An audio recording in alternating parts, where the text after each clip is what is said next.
He meant to text his deadbeat landlord. It was a desperate 2 in the morning plea about a ruptured heating pipe and a shivering 4-year-old.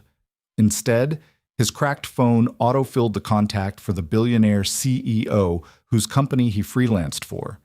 He expected a swift termination email. He expected to lose his only source of income. What he didn't expect was the sharp knock on his apartment door 5 minutes later, or the woman in a $4,000 wool coat standing in his mildewed hallway. The cold didn't just sit in the room, it scraped against the walls. It carried the distinct metallic scent of old pipes and the damp, heavy odor of wet plaster.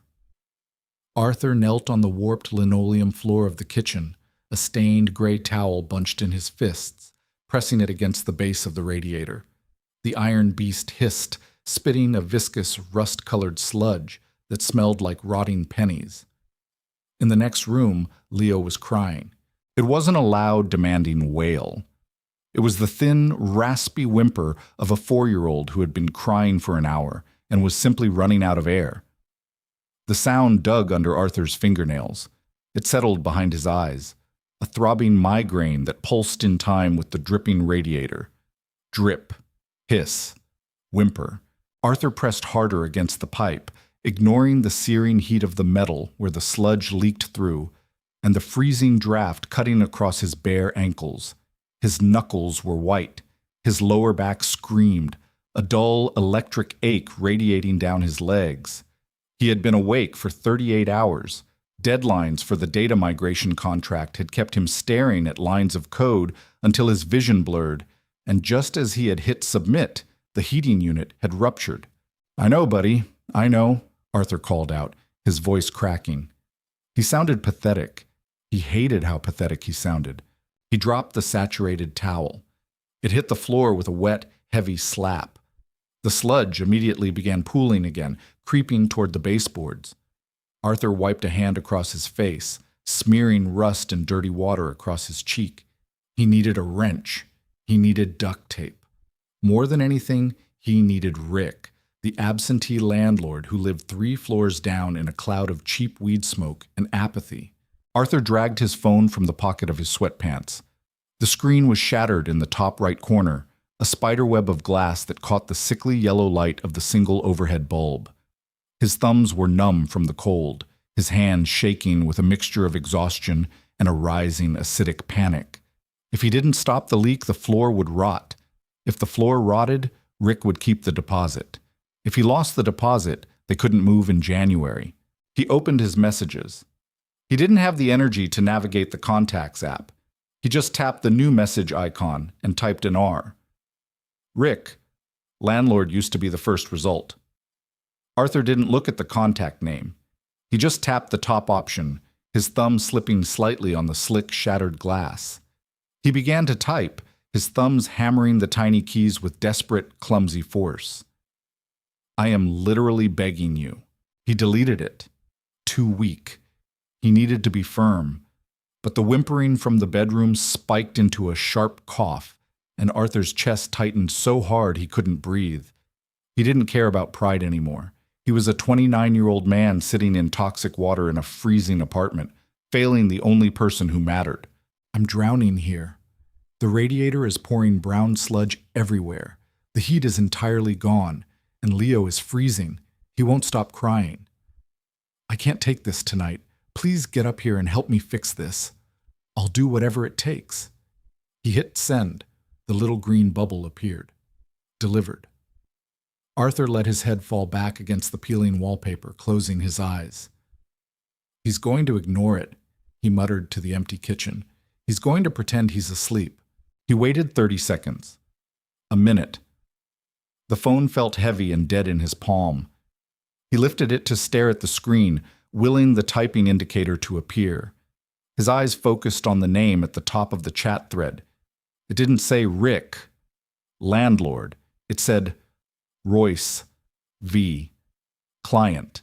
The oxygen evaporated from Arthur's lungs. The kitchen seemed to tilt on its axis. He stared at the letters, his exhausted brain refusing to process the information. Vivian Royce, the CEO of Royce Dynamics, the woman he had spent the last 3 weeks doing contract database architecture for. He had her direct number because her assistant had required him to send a two-factor authentication text during a server migration 2 days ago. He had just sent a groveling, desperate, borderline hysterical text about a crying child and a broken radiator to a woman who fired board members for breathing too loudly in meetings. A woman whose net worth exceeded the GDP of small island nations. A woman who looked at people not as humans, but as varying degrees of liability. "No," Arthur whispered. "No, no, no." He jammed his thumb against the message, trying to find an unsend option.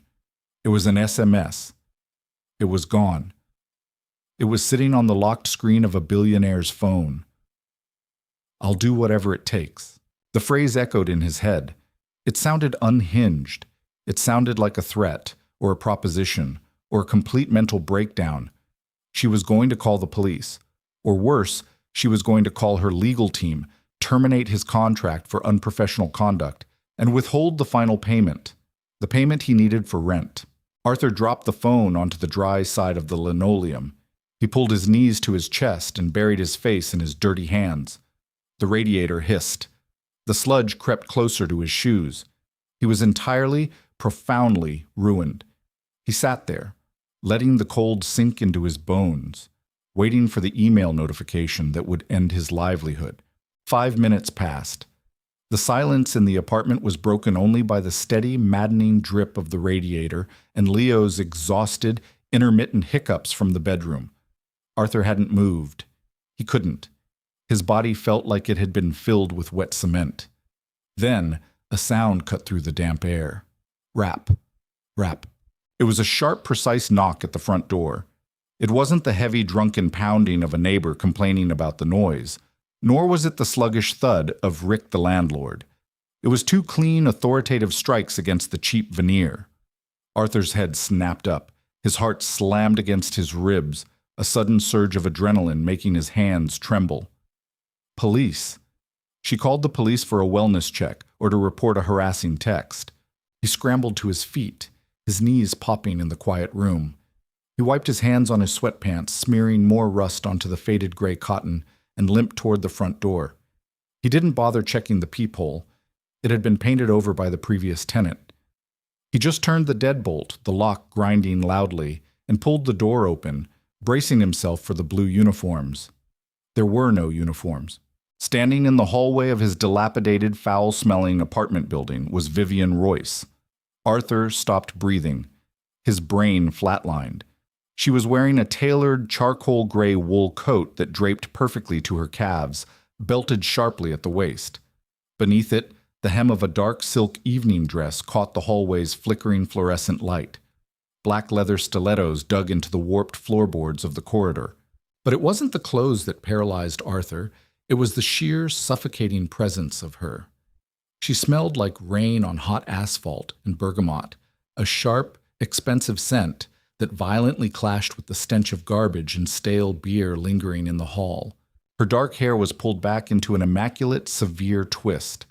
Her face was a mask of calculated indifference, her sharp jawline set, her pale gray eyes scanning Arthur from head to toe. She took in his uncombed hair, the dark, bruised circles under his eyes, the stained t-shirt, and the dirty, rust-soaked towel still clutched in his left hand. She didn't look disgusted. She looked analytical, like she was inspecting a flawed piece of machinery. "Mr. Pendleton," she said.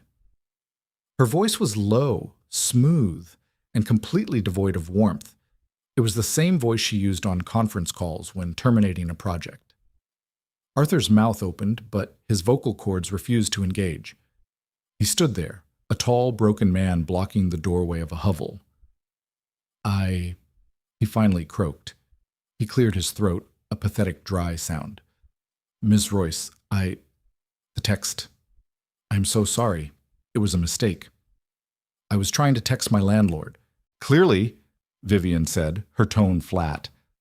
"Unless you were under the impression that Royce Dynamics had expanded into residential plumbing." Arthur flushed, a hot, prickly wave of humiliation crawling up his neck. "I'm so sorry. You didn't have to come here. I didn't mean to disturb you. It's a mistake." Vivian didn't move. She didn't turn away. Her eyes drifted past his shoulder, peering into the dark, freezing apartment. The hiss of the radiator was loud from the hallway. "Your message indicated an emergency," she said, her gaze returning to his face. "I was in my car 3 blocks away, returning from a gala I had absolutely no desire to attend. My driver was waiting at the light when you sent your highly emotive assessment of your plumbing." "I apologize. Really. You can go. I'm handling it."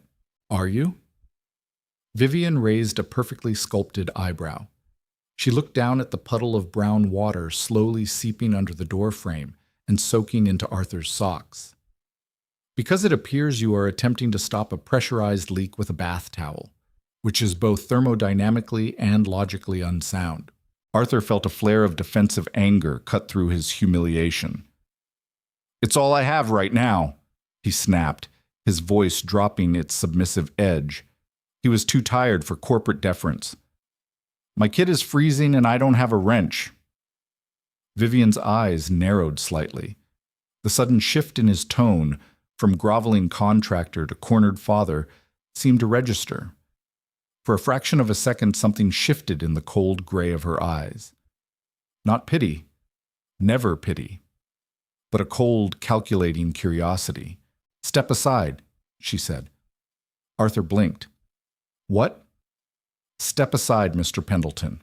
I do not like repeating myself." Before Arthur could process the demand, Vivian stepped forward. She didn't wait for him to move. She simply occupied the space, forcing Arthur to step back into the apartment or risk a physical collision. She crossed the threshold, her stilettos clicking sharply against the cheap linoleum.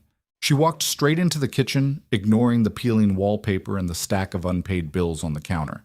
She stopped 2 feet from the spewing radiator. She didn't flinch at the smell.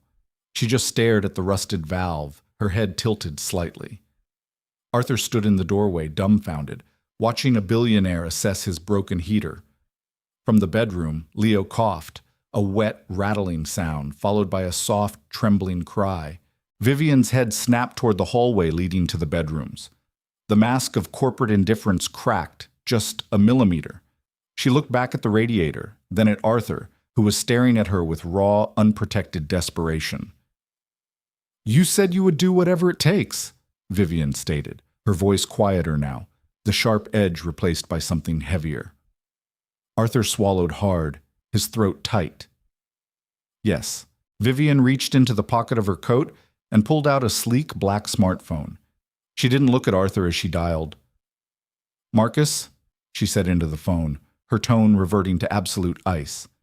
"I need an emergency plumbing and HVAC crew at—" She looked at Arthur. "What is this address?" 442 East 11th Street, Arthur said, the words feeling like sandpaper in his throat. "Apartment 3B. Vivian repeated the address into her phone, her voice dropping an octave, slipping into a register that didn't ask for compliance but assumed it. "I want a crew there in 15 minutes. I do not care if they are currently on another job. Double their emergency rate. Pull them." She terminated the call without waiting for a confirmation and slid the phone back into the deep pocket of her wool coat. She turned her gaze back to Arthur. The silence stretched, thick and suffocating, amplified by the relentless dripping of the sludge onto the linoleum. Arthur felt entirely exposed. His apartment, which usually just felt cramped and tired, suddenly felt like an open wound. He was acutely aware of the peeling laminate on the countertops, the stack of final notice utility bills wedged under a plastic salt shaker, and the sour smell of unwashed laundry lingering in the narrow hallway. He wanted to apologize again, to fill the quiet with desperate gratitude, but the exhaustion in his bones clamped his jaw shut. "You don't need to stay," Arthur finally managed, his voice sounding hollowed out. "You made the call.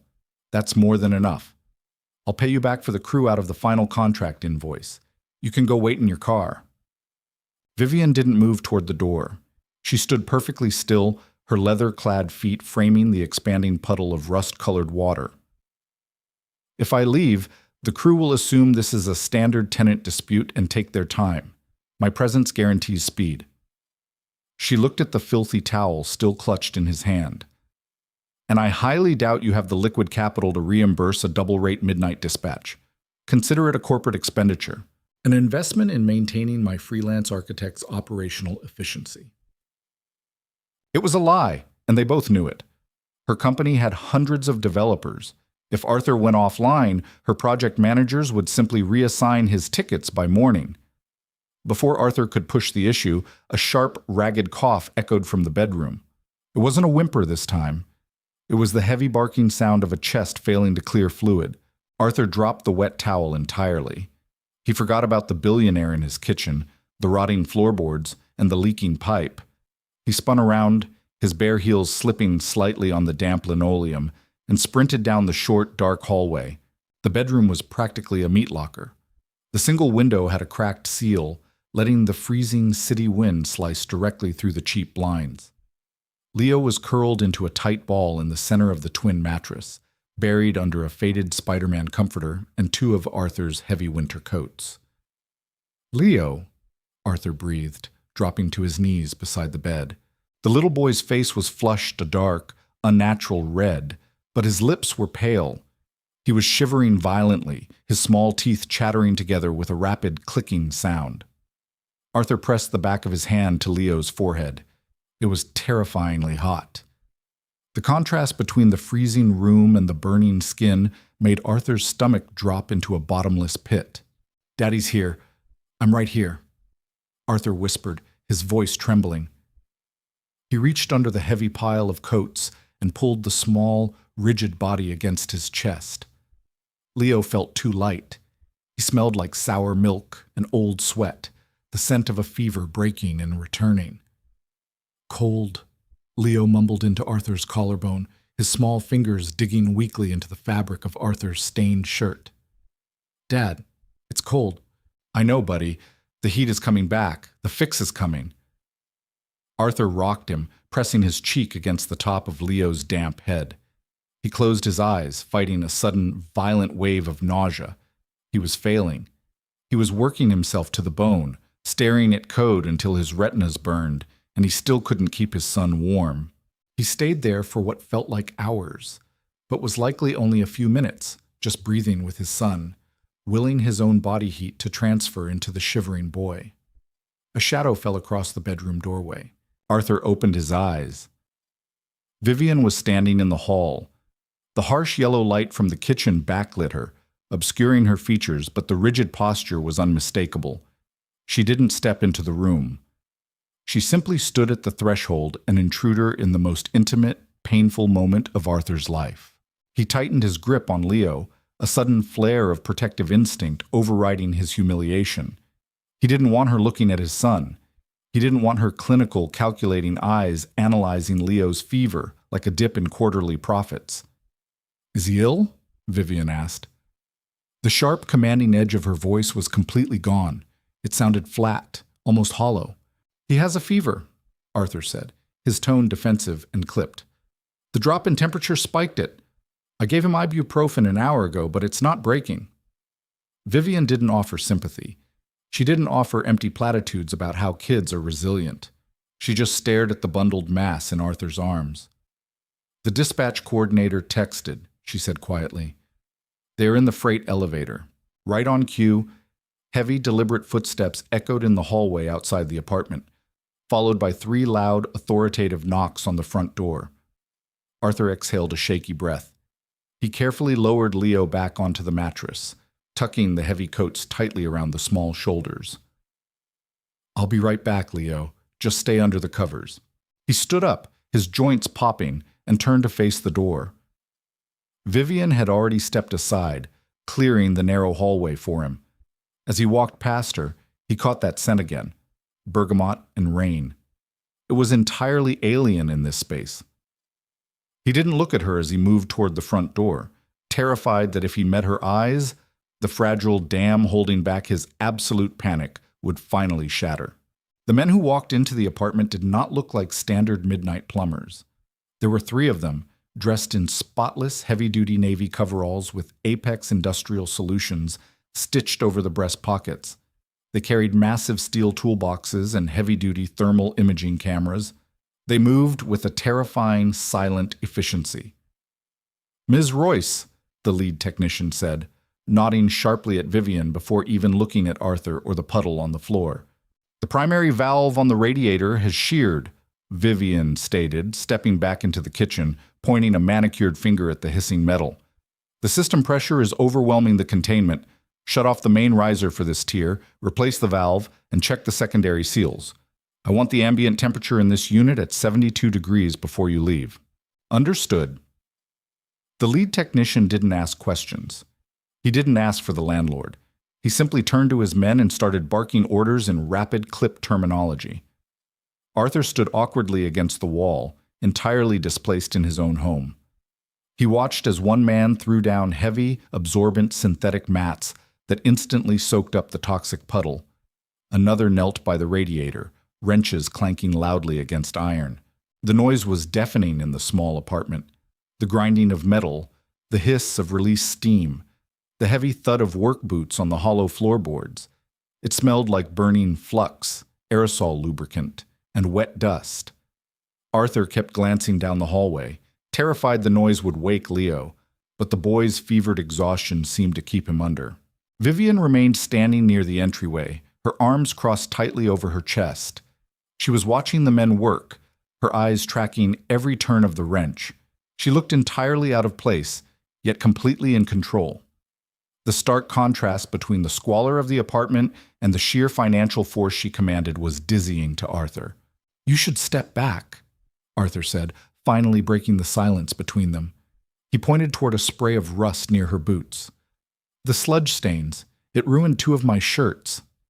Vivian looked down at her $4,000 coat, then back at Arthur. "It's wool. It will survive." She didn't move. She didn't retreat to the safety of her waiting town car. She just stood there, enduring the bitter cold and the foul smells. Arthur couldn't understand it. He studied her profile, the sharp slope of her nose, the tense set of her jaw. There was a rigidity to her that went beyond posture. It was as if she was bracing herself against the environment. "Why are you still here?" Arthur asked. The question slipped out before his exhausted brain could filter it. It was rude, given what she was doing, but he was too tired to care. Vivian slowly turned her head to look at him. Her gray eyes were unreadable. "I am ensuring the work is completed to specification. They're your contractors. They clearly fear you. They aren't going to slack off." Arthur ran a hand through his messy hair, his fingers catching on knots. "Look, I know I sent that text. I know I sounded crazy, but you don't have to prove anything here. You don't have to slum it to make sure I don't breach my contract." A muscle feathered in Vivian's jaw. For a brief second, the corporate mask slipped, revealing a flash of genuine, jagged anger. "Do you genuinely believe I'm standing in a biohazard zone at 3 a.m. to protect a database migration?" Arthur shrank back slightly at the cold fury in her tone. "I don't know why you're here. Billionaires don't usually do house calls for broken plumbing." "No, they don't," Vivian said, her voice dropping back to its icy baseline. "But I received a message from a man who sounded like he was going to walk into traffic if a pipe didn't stop leaking. And since you are currently the only person who understands the back-end architecture of my legacy servers, your mental collapse would be highly inconvenient." Arthur stared at her. It was the most callous, transactional excuse he had ever heard, yet the way her eyes kept darting toward the dark hallway where Leo slept betrayed the lie completely. She wasn't here for the servers. She was here because the text had terrified her, and she didn't know how to handle the vulnerability of it. Before Arthur could push the contradiction, the loud, violent clank of the radiator shattered the tension. "Main valve is secure," the lead technician called out, wiping grease from his forehead. "Opening the riser." A deep, groaning shudder ran through the floorboards. The pipes in the walls protested, a series of rapid metallic bangs that sounded like a hammer striking an anvil. Then, slowly, the violent hissing stopped. The wet, coppery smell of the sludge was replaced by the dry, distinct scent of burning dust. Heat, real, radiating heat began to push back the freezing dampness of the kitchen. Arthur let out a breath he felt he had been holding for 2 days. His shoulders dropped. He walked over to the radiator and hovered his hands inches from the metal. The warmth seeped into his numb fingers, sending sharp, stinging pins and needles up his wrists. It was the most incredible feeling in the world. He closed his eyes, overwhelmed by a sudden ridiculous urge to cry. The crisis was over. The floor wouldn't rot. Leo wouldn't freeze. He turned back to look at Vivian. She was watching him, her arms still crossed, but the harsh tension in her shoulders had fractionally loosened. She was analyzing his relief, absorbing the raw, unfiltered exhaustion on his face. "Thank you," Arthur said. The sarcasm and defensiveness were gone. It was just a quiet, heavy truth. "I couldn't have fixed this." Vivian didn't say, "You're welcome." She didn't nod. She just looked away, her gaze fixing on the newly sealed pipe. "Ensure the ambient temperature stabilizes," Vivian instructed the technicians. "Then send the invoice to my personal office." She turned on her heel, her stilettos clicking toward the front door. She pulled it open, the cold draft from the hallway rushing in to combat the new heat. She paused at the threshold, her back to Arthur. "Finish the migration by Monday, Mr. Pendleton," she said to the doorframe. "I expect clean code." Without waiting for a reply, she stepped into the hallway, pulling the door shut behind her with a soft, definitive click. The apartment smelled like scorched dust and baking paint. Arthur woke with a sharp gasp, his neck locked at a painful angle. He had fallen asleep sitting on the floor, his back braced against the peeling drywall next to Leo's bed. He blinked, his eyes gritty and dry, trying to orient himself in the unfamiliar warmth. The air in the bedroom was heavy, thick with a dry, aggressive heat that felt entirely foreign in the normally drafty space. The new valve on the radiator ticked rhythmically as the metal expanded. He scrambled onto his knees and leaned over the mattress. Leo was sprawled on his back, the heavy winter coats kicked down to the floor. His small chest rose and fell in a slow, steady rhythm. The terrifying flush had faded from his cheeks, replaced by a pale, normal complexion. Arthur pressed the back of his trembling hand against his son's forehead. Cool. Slightly damp with sweat, but cool. The fever had broken. Arthur let out a long, ragged exhale, letting his head drop onto the edge of the mattress. A profound, bone-deep exhaustion washed over him, completely overriding the adrenaline that had kept him functioning for the last 2 days. He sat there for 10 minutes, just listening to the sound of unobstructed breathing. When he finally forced himself to stand, his knees cracked loudly in the quiet room. He limped into the kitchen. The daylight filtering through the single dirty window was a harsh, flat gray. The puddle of sludge was gone, absorbed by the technician's mats, but a dark, rust-colored stain remained, permanently baked into the warped linoleum. It looked like dried blood. He turned on the faucet, letting the pipes groan and spit before the water ran clear, and filled a rusted kettle. While he waited for it to boil, he picked up his cracked phone from the counter. The battery was at 6%. He opened his messages. The text thread with Vivian Roy sat at the top of the screen. He read his own words again. "I am literally begging you. I'll do whatever it takes." A fresh wave of nausea hit him. In the stark light of day, without the blinding panic of a freezing child, the message read like the desperate rambling of a madman. And she had come. She had stood in this kitchen, wearing a coat that cost more than his car, and watched him fail to manage his own life. The humiliation was a physical weight in his chest, tighter than the anxiety had been. He owed a billionaire. He was a charity case to a woman who systematically eliminated weak links for a living. A sharp knock at the front door shattered the quiet. Arthur froze, the kettle beginning to whistle behind him. "Rick!" The landlord was finally awake and coming to complain about the noise from the Apex crew last night. Arthur grabbed the kettle, slammed it off the burner, and marched to the door, his jaw set. He was ready for a fight. He wanted a fight. He unlocked the deadbolt and yanked the door open. There was no one there. Arthur stepped out into the hallway. The corridor was empty, smelling faintly of stale cigarette smoke. But sitting on the worn welcome mat at his feet were 2 large, heavy-duty insulated grocery bags and a sleek, unbranded cardboard box.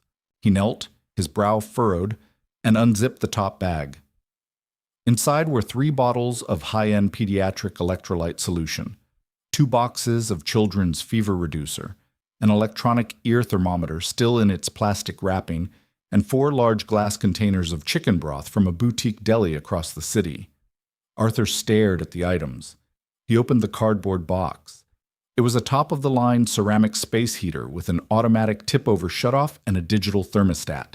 There was no note, no return address, no corporate logo. It was a bloodless, calculated provision of resources. It was exactly how a CEO solved a logistical problem, by throwing precise, overwhelming capital at it until the vulnerability was eliminated. He carried the bags inside and locked the door. He placed the items on the stained counter. He should have felt grateful. He was grateful, logically. He didn't have to drag Leo out into the freezing wind to go to the pharmacy.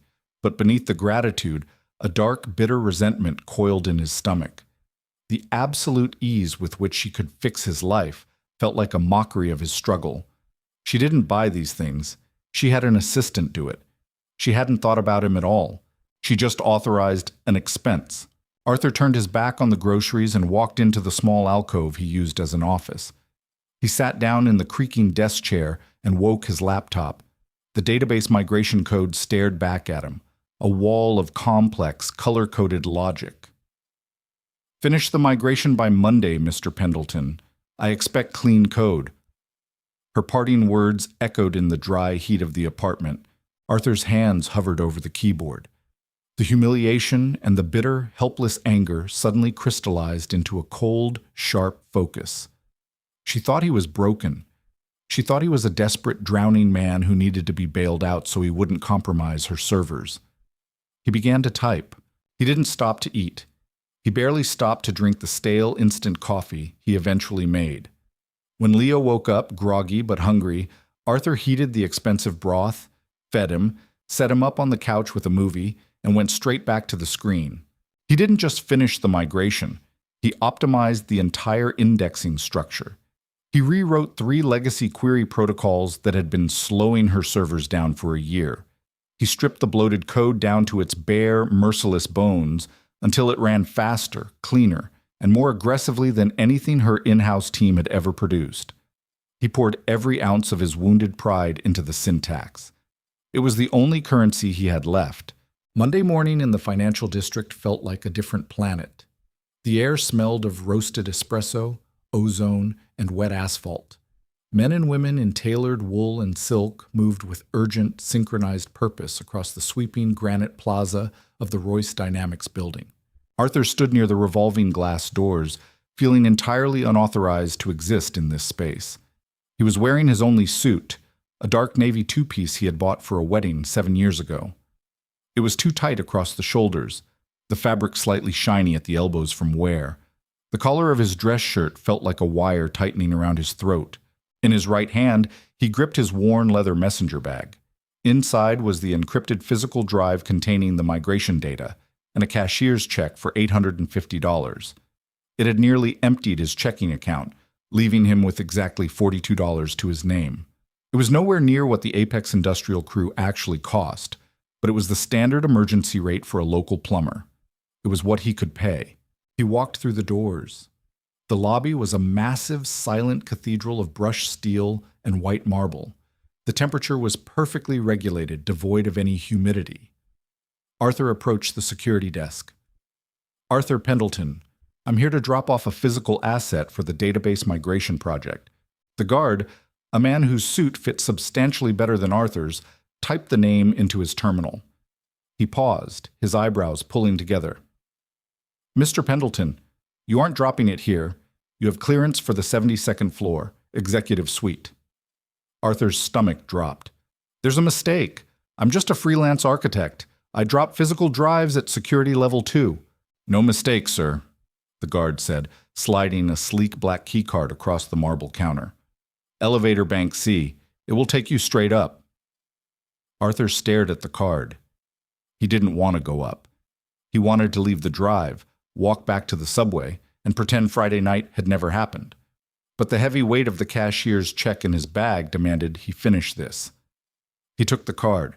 The elevator ride was silent and terrifyingly fast, making his ears pop twice.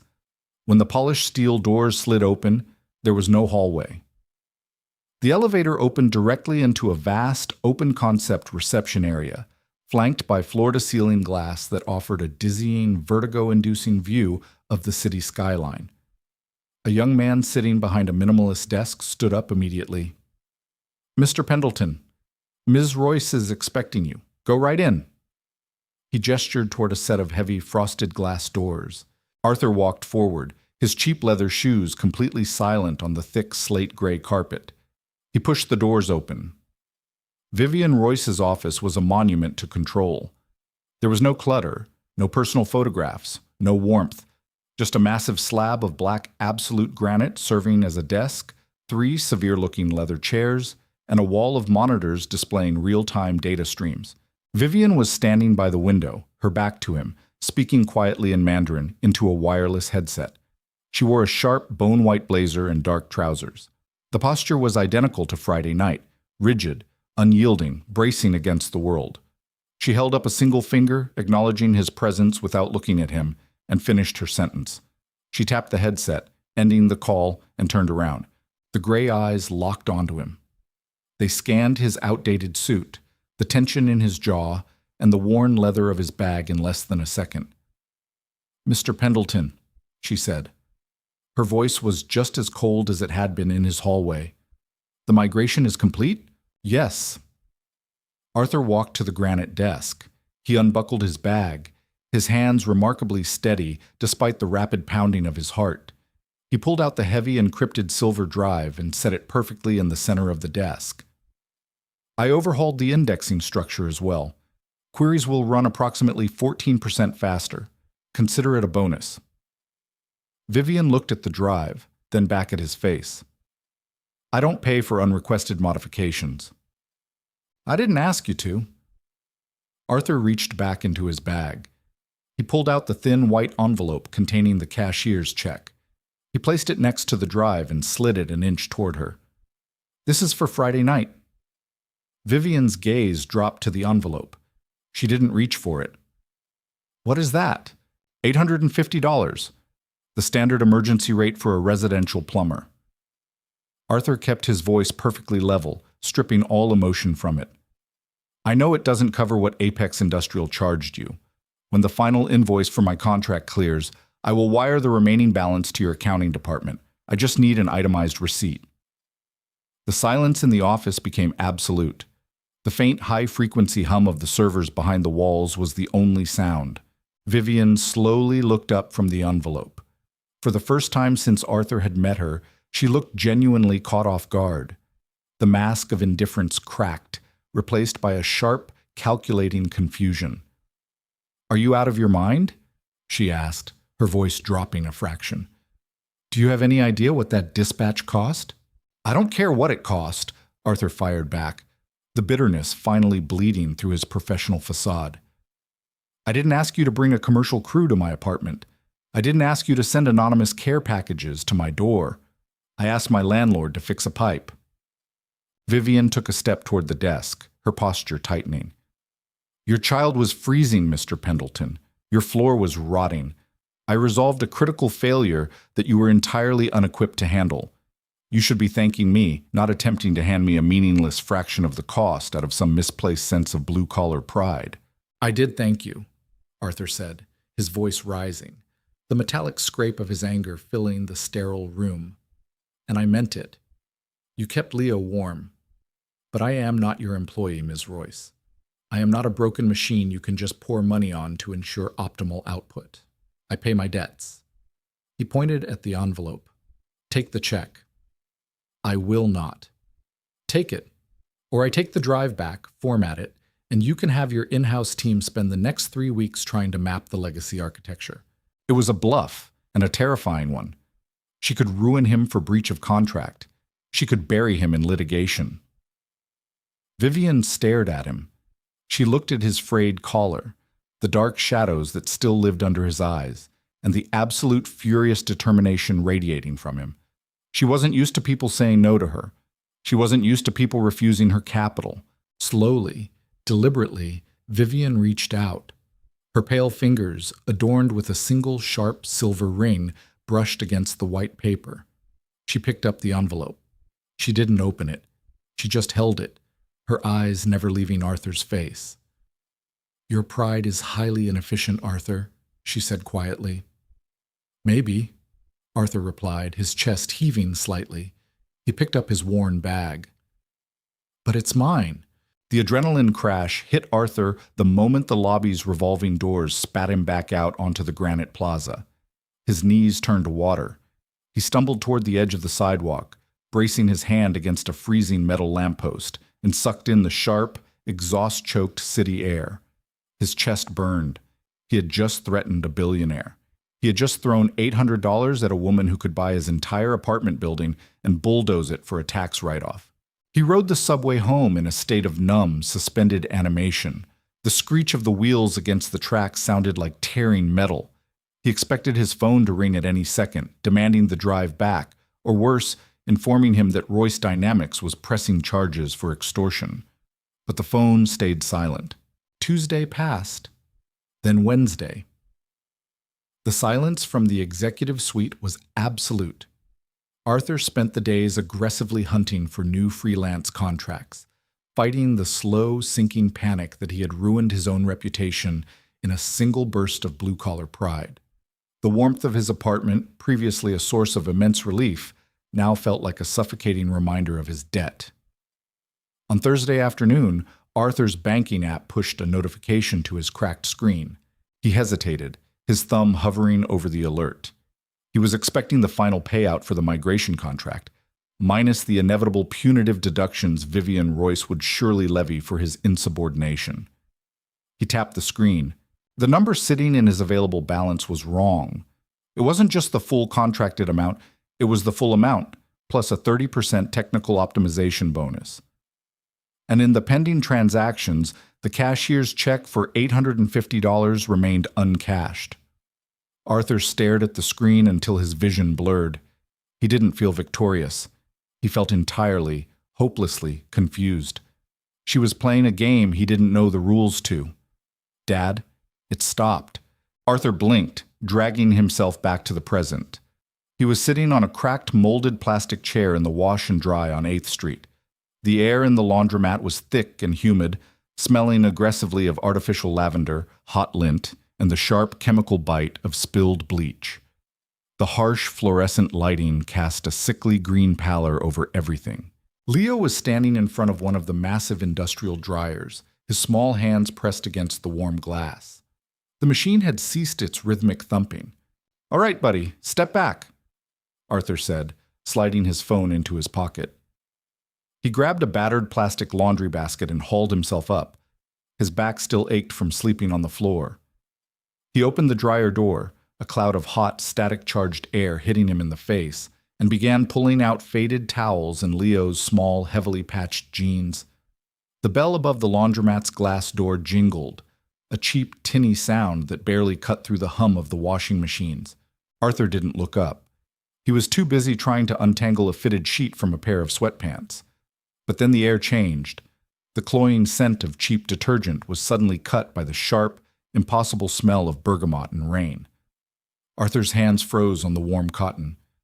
He turned his head. Vivian Royce was standing inside the laundromat. She was wearing a long, impeccably tailored camel hair coat over a dark charcoal turtleneck. Her leather boots, polished to a mirror shine, stood on linoleum that was peeling up at the corners and stained with years of muddy footprints. She looked like a ghost haunting a deeply inappropriate venue. An older woman folding scrubs 3 tables down stopped mid-fold, staring openly at the intrusion. Vivian didn't seem to notice the staring. Her gray eyes scanned the row of rattling machines, the flickering fluorescent tube in the corner, and finally locked onto Arthur. She walked toward him. The sharp click, click, click of her heels was loud over the drone of the washers. "This facility is entirely inefficient," Vivian stated as she stopped 3 feet from him.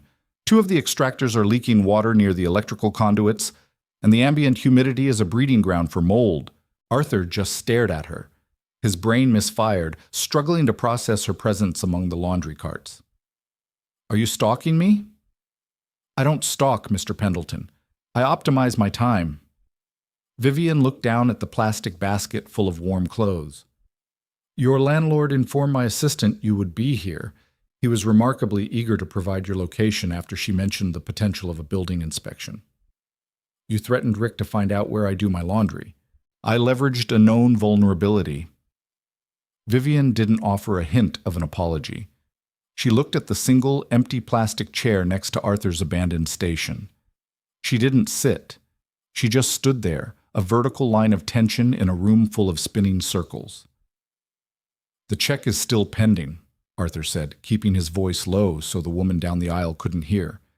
And you overpaid the invoice. I didn't authorize a bonus. You don't authorize my payroll, Vivian replied smoothly. My internal team spent 2 days reviewing your modified indexing structure. It is aggressive, entirely unorthodox, and brutally effective. It will save the company approximately $4 million in server load costs over the next fiscal year. The 30% bonus was a calculated payout to ensure you don't take that architecture to my competitors. Arthur dropped the fitted sheet into the basket. And the cashier's check? I tore it up. Vivian's voice was flat, but her eyes held a challenge. I told you I wouldn't take it. When I make a statement, I follow through. You would do well to learn that. It's a juice box. Vivian looked down. Leo was standing beside her left knee. He was holding up a small, violently green cardboard rectangle with a bent yellow straw poking out of the foil hole. His hands were slightly sticky, a thin sheen of dried apple juice coating his fingers. He was looking up at the towering woman in the camel coat, his brown eyes wide and completely devoid of the intimidation she usually inspired in adults. I can see that, Vivian said. She didn't bend down. She didn't put on a high-pitched, patronizing voice. She addressed the 4-year-old with the exact same cadence she used in board meetings. It's apple, Leo offered, pushing the box an inch closer to her pristine coat. You look mad. Dad gets mad when he doesn't have snacks. Arthur choked on a laugh, immediately coughing to cover it up. He stepped forward, ready to intervene before Leo accidentally wiped his sticky hands on a coat that cost more than their yearly rent. Leo, buddy, she doesn't want the juice. Come here. I am not angry, Vivian corrected the child, ignoring Arthur entirely. She looked at the juice box, then at Leo's face. I am simply processing an inefficient environment. However, your hypothesis regarding caloric intake and mood regulation is scientifically sound. Leo blinked, clearly not understanding a single word, but he seemed satisfied that she hadn't yelled. He lowered the juice box and took a loud, slurping sip through the straw, his eyes still fixed on her. Why are you wearing a blanket? Leo asked. Arthur winced. Leo. It is a cashmere blend, Vivian answered, completely unfazed. It regulates body temperature more effectively than synthetic fibers. You are wearing denim, which is a terrible insulator. You should consider wool. It scratches, Leo stated simply. He turned and walked back to his plastic chair, climbing up to resume watching his tablet, completely dismissing the billionaire. Vivian watched the child retreat. The tight, rigid lines around her mouth softened just a fraction of a millimeter. It wasn't a smile, but it was the closest thing to one Arthur had seen on her face. She turned her attention back to him, the brief moment of humanity vanishing behind the corporate mask. I fired my lead database architect this morning, Vivian said. The pivot was so sharp it gave Arthur whiplash. What? Why? Because he spent 48 hours trying to reverse engineer your code and ultimately admitted he didn't understand how you optimize the query loops without breaking the legacy firewall. I do not employ people who are outpaced by freelance contractors working from a laptop in a squalid apartment.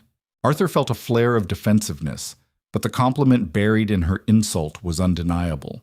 He leaned against the vibrating metal of the washing machine. So, you're here to yell at me for getting your guy fired? I am here to offer you his job. The hum of the laundromat seemed to fade out. Arthur stared at her. You're joking. I do not joke about personnel acquisition. Vivian reached into the pocket of her coat and pulled out a heavy cream-colored envelope. She held it out to him. Director of Server Architecture. The salary is listed inside, along with a comprehensive benefits package that includes platinum-tier healthcare for both you and your son. You will have a dedicated team of 12 engineers. You will report directly to me." Arthur didn't take the envelope. He looked at the thick paper, then up at her pale, serious face. His chest felt tight. This was the lifeline he had been desperately clawing for. This was stability. This was a warm apartment, a full fridge, and no more panic at 2 a.m. But he remembered the way she had looked at him in his office. He remembered the cold, transactional nature of the care package left at his door. "I don't know," Arthur said slowly, his voice raspy. Vivian's hand remained perfectly steady. "You are currently folding laundry in a facility that violates 3 different health codes, and you are hesitating on a multi-six-figure executive position. Explain the logic." "The logic," Arthur said, stepping closer to her, closing the physical distance until he could smell the bergamot masking the bleach, "is that if I take this, you own me. You think you can throw money at a problem until it submits. You did it with the plumbing, you did it with the bonus, and now you're doing it with me. I need the money, Vivian. I'd be lying if I said I didn't. But I won't be another broken machine you bought to fix your servers." Vivian didn't step back. She held her ground, looking up slightly to meet his eyes. The space between them felt highly charged, crackling with a strange, combative energy. "I don't want to own you, Arthur," Vivian said, her voice dropping, losing its authoritative edge. It sounded suddenly quiet, raw. "I have a building full of people I own. They agree with everything I say. They cower when I walk into a room, and they write mediocre code because they are too afraid of failure to innovate." She looked at the plastic basket, then back to his face. "You stood in my office, wearing a cheap suit, and threatened to destroy my company's infrastructure over an $800 debt of pride. You are infuriating. You are stubbornly, illogically proud." She paused, her throat working as she swallowed. "And I find it profoundly grounding. I need someone in my building who isn't afraid of me." Arthur searched her eyes. The ice was gone. Beneath the armor of the cashmere coat and the billionaire status, he saw a woman who was entirely isolated at the top of a very tall, very lonely tower. She wasn't just offering him a job. She was asking for an anchor. Slowly, Arthur reached out. He didn't grab the envelope. Instead, his rough, dry fingers brushed against hers as he gently pushed the envelope back toward her chest. "I'll take the job," Arthur said quietly. "On one condition." Vivian's eyes widened slightly at the contact, a faint flush creeping up her pale neck. "Name it." "You stop trying to pay my debts," Arthur said, a small, genuine smile finally breaking through his exhaustion. "And you let me buy you a cup of coffee. A real one. Not the corporate sludge in your lobby. A terrible burnt coffee from the diner across the street." Vivian looked at his hand, then up at his smile. The rigid posture she had carried since she walked in finally broke. Her shoulders dropped, and she let out a short, quiet exhale that sounded suspiciously like a laugh. "The efficiency of diner coffee is highly questionable," she murmured. "That's a yes," Arthur said. The diner across the street was a relic, the kind of place that seemed to actively resist gentrification.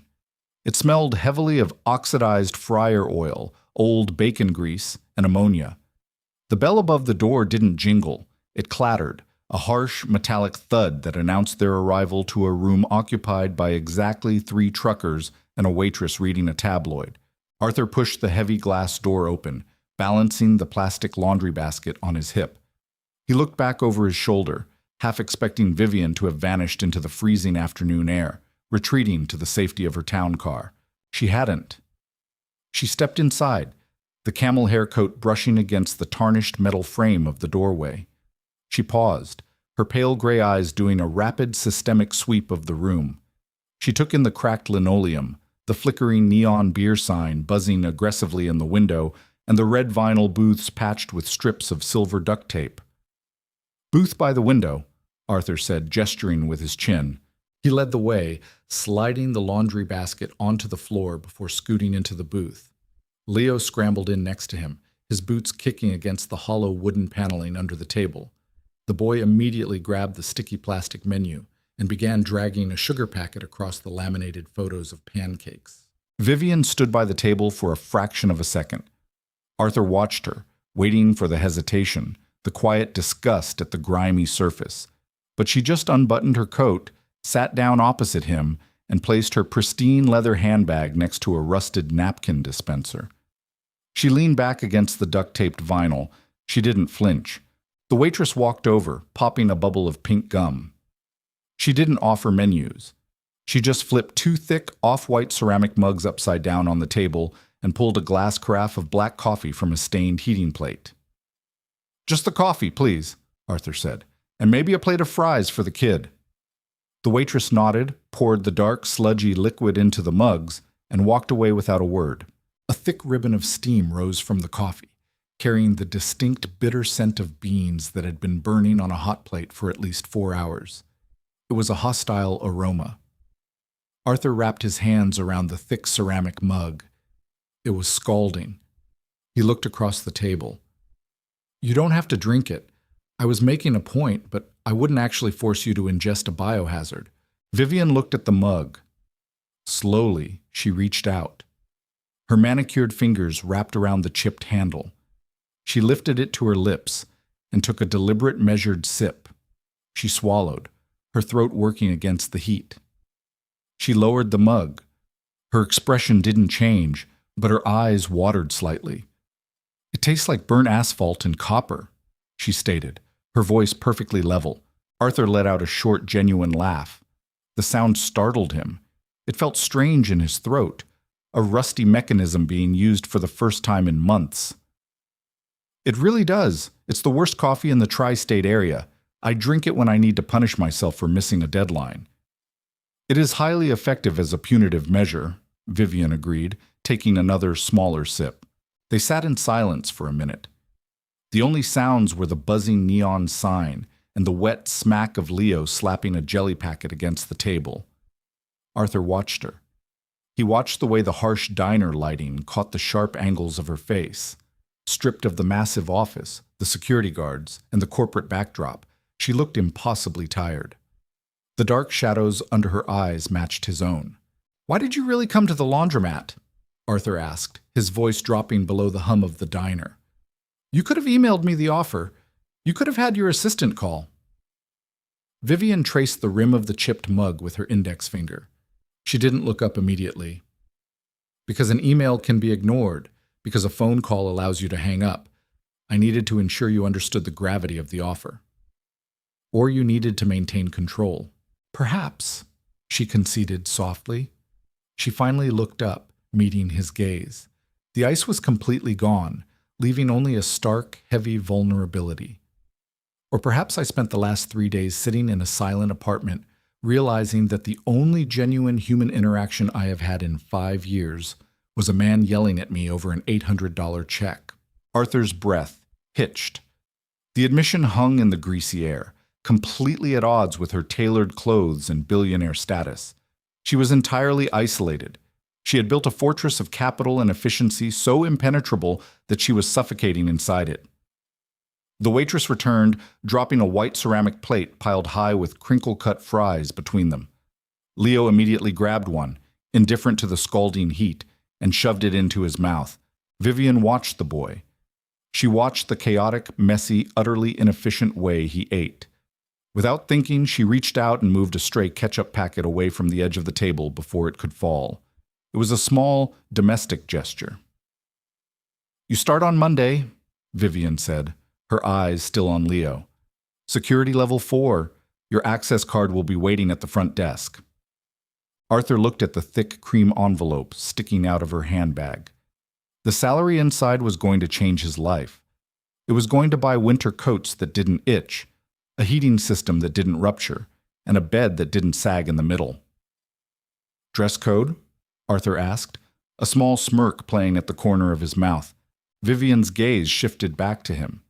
She analyzed his faded, patched jeans and the worn collar of his flannel shirt. "Business professional. And please, Arthur, buy a suit that actually fits your shoulders. You look like a depressed substitute teacher." "I'll buy it," Arthur said, leaning forward on his elbows. "With my own money. From my first paycheck. Don't send a tailor to my apartment. I make no promises regarding the tailor, Vivian replied smoothly, though the corner of her mouth twitched upwards. Arthur picked up his mug, ignoring the burning heat against his palm. He held it out over the center of the table. Vivian looked at the chipped rim, then at his face.